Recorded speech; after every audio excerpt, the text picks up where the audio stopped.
नमस्कार दोस्तों। तो अपने चैनल अनब्रेक में आपका स्वागत है।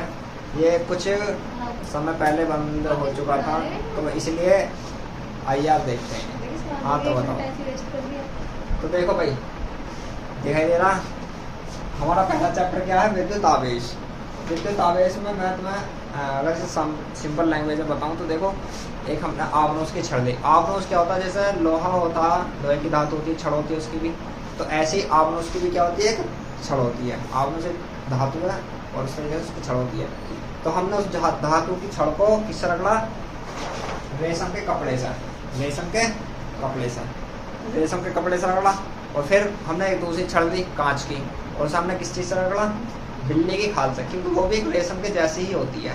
तो हमने आवेश को परखने के लिए, जानने के लिए हमने इसे इस्तेमाल करा, प्रयोग करा।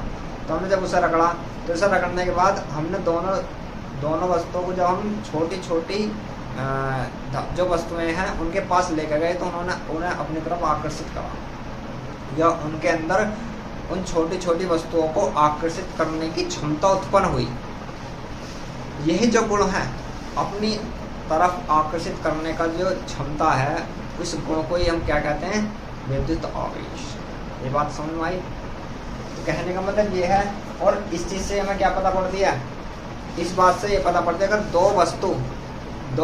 वस्तु आपस में रगड़े जाएं तो उनके बीच आवेश उत्पन्न हो जाता। क्या उत्पन्न हो जाता? आवेश। ठीक है। जैसा कि अब एग्जाम्पल के तौर पर देखो, तुमने हाथ रगड़ के देखो अपने, और जब हम हाथ रगड़ेंगे तो गर्म हो जाएंगे। क्यों? इनके बीच क्या होगा? आवेश उत्पन्न हो गया। ठीक है। और हम इसका एग्जाम्पल भी ले सकते हैं, जैसे पेंसिल है। हम पेंसिल को बालों में रगड़ेंगे और छोटे छोटे कागज के टुकड़े को जब उस पर रखेंगे तो क्या हो जाएगा? अपनी तरफ आकर्षित करेगी वो पेंसिल। ठीक है। इस तरीके से ही अगर हम सर्दी के मौसम में देखें, तो जो ऊन के कपड़े जो हम पहनते हैं, तो जब सर्दी के मौसम में हम ऊन के कपड़े को सही से उतारते हैं तो उनमें चटपट की आवाज़ आती है, जो कि ये क्या है? एक आवेश का ही गुण है। तो ये था हमारा आज का टॉपिक, आवेश। आप लोगों को ये समझ में आया? अगर इस तरीके से ही हम आगे भी बताएंगे। ठीक है। अब बताओ, इसमें कोई समझ में ना आ रही हो बात तो यही बात लिखी है। आपने उसकी छड़ को रेशम के कपड़े से रगड़ेंगे और कांच की छड़ को बिल्ली की खाल से रगड़ेंगे। ठीक है।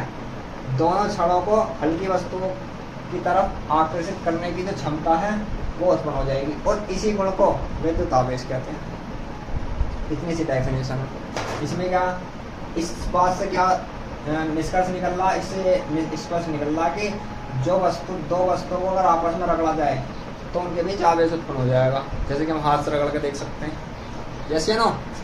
ठीक है। जैसा कि एग्जाम्पल के तौर, बालों में पेंसिल का रगड़ना। बालों में अगर पेंसिल का रगड़ देंगे तो क्या होएगा? छोटी सी कागज तोड़ो, उस पर रखेंगे, क्या हो जाएगा? अपनी तरफ आकर्षित करेगी पेंसिल। ऐसे ही ऊनी वस्तुएं जो हैं क्या करेंगी वो? बताओ। जब हम गर्मी में ऊनी वस्तुओं को सही से उतारेंगे तो कैसी आवाज़ देंगे? चटपट की। ठीक है। इसमें कोई पूछना है? लिख लो।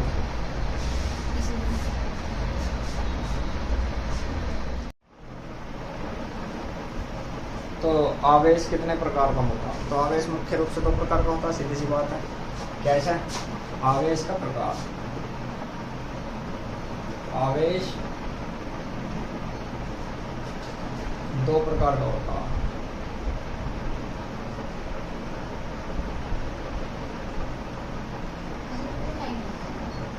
कोई बात नहीं।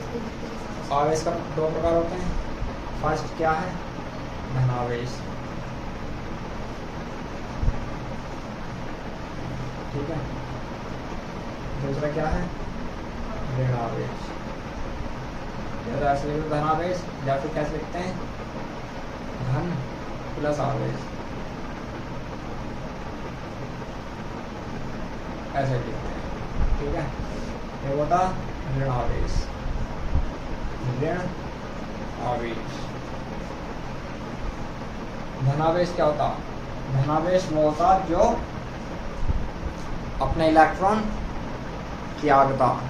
क्या? जो धातु जो धातु, जो धातु इलेक्ट्रॉन त्यागती है उस पर क्या आता, उस पर धनावेश आता।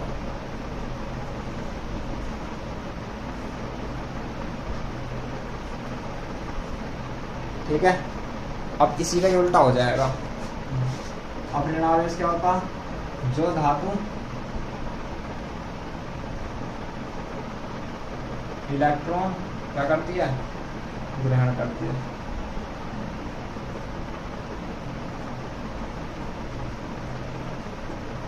उसे क्या कहते हैं हम, ऋणावेश।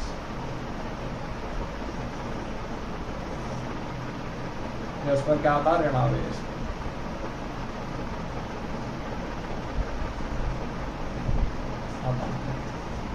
ठीक है, ठीक है भाई। अब जैसा कि इसमें अगर मैं एक बात करूँ तो दो प्रकार होते हैं। क्या होते हैं, दो प्रकार। जैसे इसमें होता है सजातीय आवेश।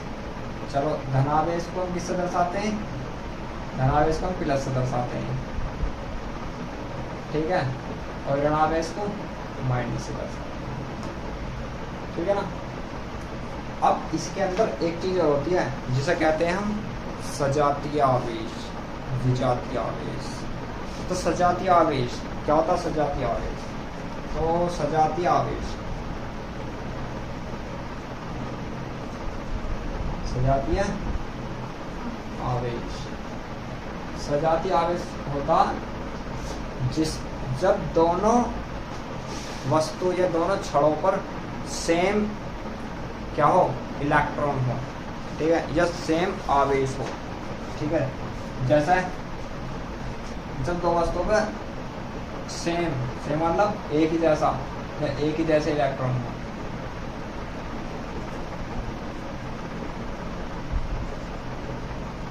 वस्तु या छड़ पर एक जैसे आवेश हो।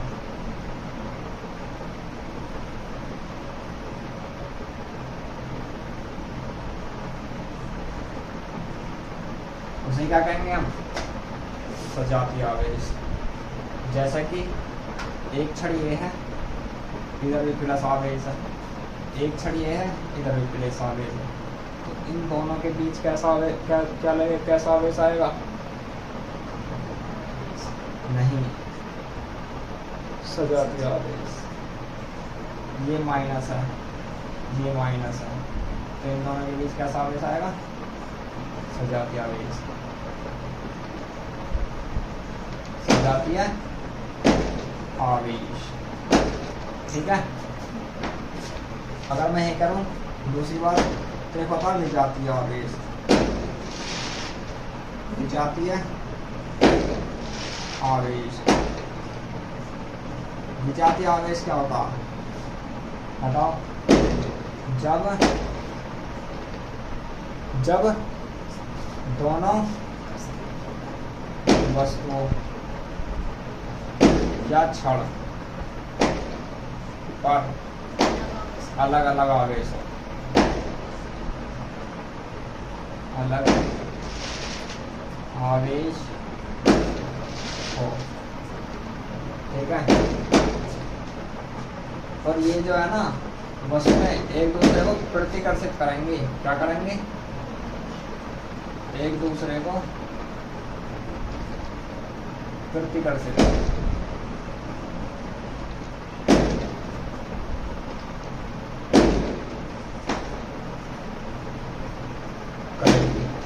ठीक है, और ये क्या करेगी,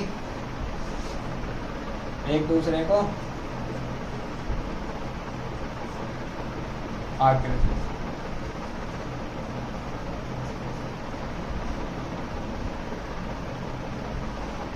एक दूसरे को आकर्षित करेगी, आकर्षित करेगी। ठीक है, इसमें क्या होएगा, एक प्लस वाला होएगा तो एक कैसा होएगा, एक तो माइनस होएगा, या एक तो माइनस होएगा तो दूसरे पर प्लस होएगा। तो इनके बीच कैसा आवेश आएगा? विजातीय आवेश।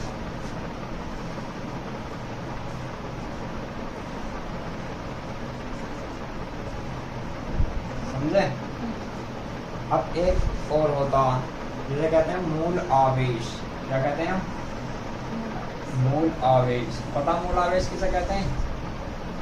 मूल आवेश। मूल आवेश। मूल आवेश हमारा होता फंडामेंटल चार्ज।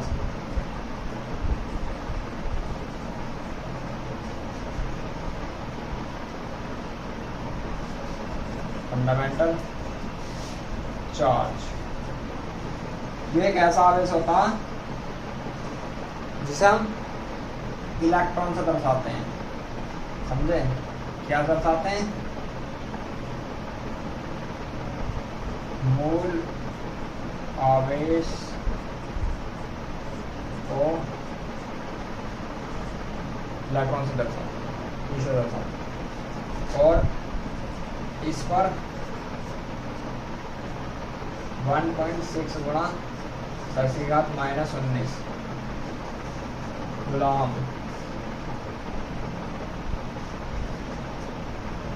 आवेश होता। ठीक है, यह हम कह सकते हैं कि मूल आवेश गुलाम में मापा जाता। यह इसका मात्रक गुलाम होता। मूल आवेश का मात्रक क्या होता? गुलाम। ठीक है, इस पर इतना आवेश होता।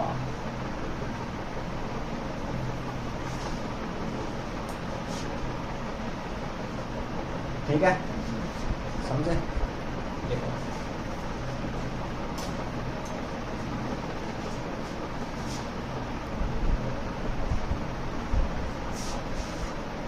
जैसे ये मूल आवेश है ना, जैसे मैंने बताया कि इलेक्ट्रॉन मतलब मूल आवेश को इलेक्ट्रॉन से दर्शाते हैं, लेकिन मूल आवेश जो है ना, इलेक्ट्रॉनिक जो आवेश होता है उसे ही मूल आवेश कहते हैं। क्या समझे? जो इलेक्ट्रॉनिक आवेश है,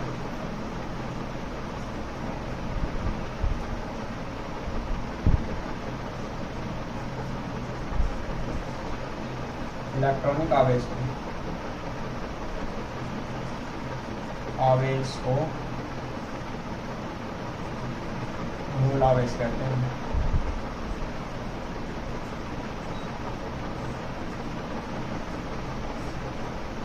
ठीक है ना? जिसकी वैल्यू कितनी होती है? 1.6 गुणा 10⁻⁻19 गुलाम। ठीक है, देखिए। तो दोस्तों आज के लिए इतना ही काफ़ी है।